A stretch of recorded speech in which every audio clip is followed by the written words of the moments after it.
Hi and welcome to this tutorial on Kakasana crow pose. I would always recommend warming up the body before trying any kind of arm balance.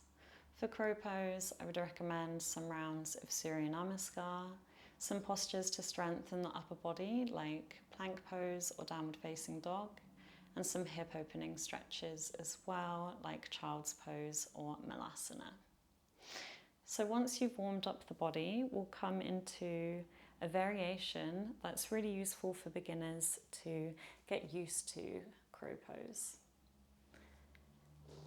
So we're going to start coming into a squat with a space between the feet and the weight in the toes. From here, you're going to spread your fingers, place the hands down into your mat with your arms on the inside of your legs. And I'm just going to turn to the side to give you a better view of this posture. So your fingertips are spread. You've got a nice solid foundation with your hands against your mat. From here, we're going to start to press the thighs against your elbows. And at the same time, you're going to press your elbows against your thighs. So there's a bit of resistance. And we're going to start to lean forwards, maintaining that resistance. Once we're here, we're going to start to see how it feels to lift one foot above the ground, placing it back down, and trying with the other foot. We'll try that a few times, and when you're feeling confident, we'll see how it feels to lift both of the feet above the ground.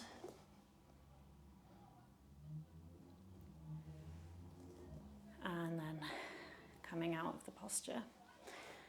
One thing that can put people off of crow pose is fear of hitting their head on the ground. This variation is really nice because your head isn't too far above the ground.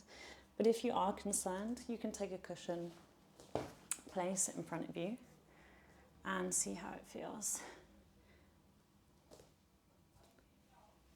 If you're concerned, you can also just intentionally fall out of the posture to know how it feels and know that no harm is really done. So it's not the end of the world. So now that you've tried this variation, let's give our full crow pose a go. We're starting off in a very similar position. We're in our squat. We're taking the hands and we're placing them firmly into the ground. This time, we're going to come higher up on the feet and we're going to place the knees against the backs of the arms, keeping a bend in the elbows. Just like before, we're going to start to lean forwards. We're not looking behind and we're not looking down. We're looking ahead. And see how it feels to lift one foot, placing it back down and lifting the other foot. You can try this a few times, and when you're feeling confident, see how it feels to lift both feet above the ground.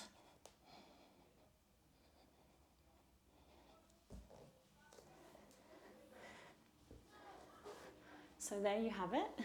That's your crow pose. Don't worry if you don't get it the first time. Just keep practicing and you'll be flying in your crow pose in no time.